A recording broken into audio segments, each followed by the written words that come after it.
Well, everybody wants to know. So I'm crazy. It might rain. I don't know. So like it's a 9 o'clock here in Tampa. Rain is supposed to be here at 11. I got to go to San Antonio tomorrow. This is like my last chance to get this done before the weekend. What I have, well, what is that? Well, I've got these sashes behind me. See on this table? They go in this opening, and I've got these 4 sets to rehang and stuff like that. They didn't have any hinges. I got a, I've got a hinge right here. The jamb has been worked on, so there's no hinge. Mortises on the piece below me. I mean, there is one right there, and there is one right here. And this leg has shifted, so I have to go in and see if I can't fit it again. So, see what happens. So look, here's what happened when I just stopped a second ago, because I put this screw in, and when I did, it shoved my hinge out a little bit. See, like that? And here, I'll show you what.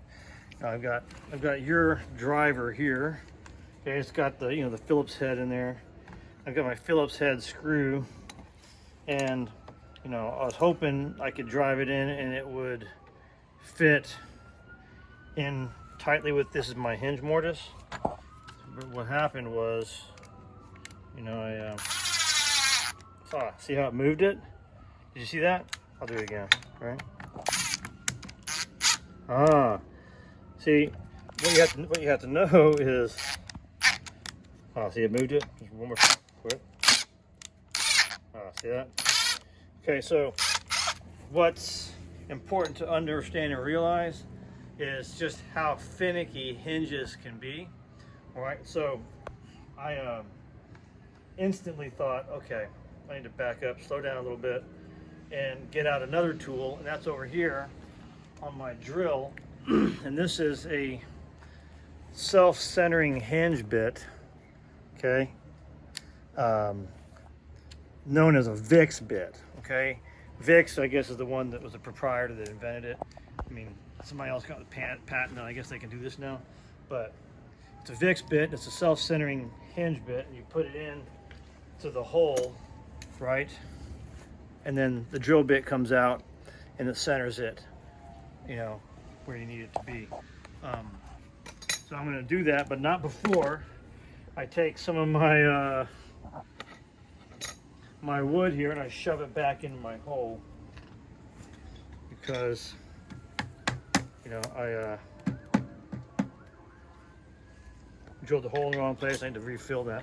So, but also the other thing too is, okay, in this old work, okay, and this is old work, this is 100 years old, okay, I'm only going to put one screw in it, because what if I have to adjust it? If I have to, I have 2 other slots that are easy to quickly put a screw in a different place. I can move my hinge mortise up and down, relative to where it needs to be in the hole. So I'm gonna go ahead and get my drill out. Oh, the difference also between a drill and a driver. This is a drill and this is a driver. Notice the difference in the chucks. Okay, this one's really designed for just driving screws and that kind of application. Of course, this can drive screws also, but you've got variable speeds that assist, and got all kinds of different settings on a drill like this that you don't have on that one. That one's just stop and go, basically. And you've got a little bit of tolerance there, but it's not necessarily for drilling. So I'm gonna put this on here like this and see what happens. And I'm gonna, okay, there you go. Right as my battery died, that's pretty good. Okay. And now I'll use a driver.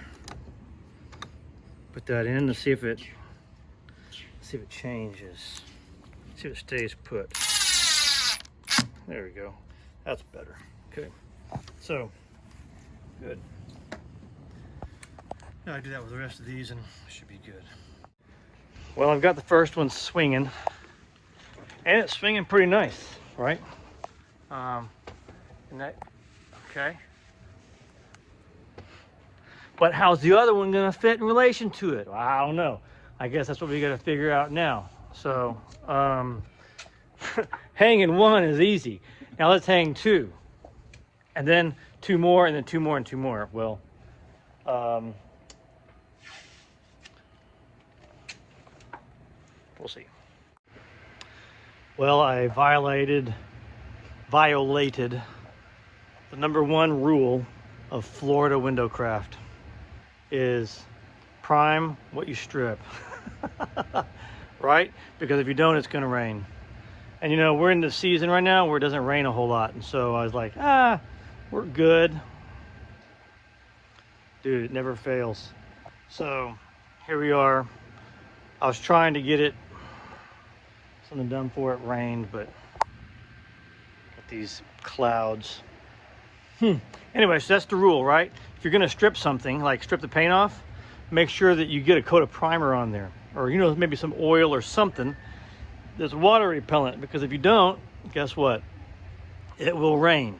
And the opposite is also true pretty much, that if you strip something and prime it, it makes the rain not come. So anyway, you see that one right there? We didn't strip that one, so you know what? It's still kind of protected. Ha ha ha. But we didn't strip it because I'm remaking it anyway, so whatever.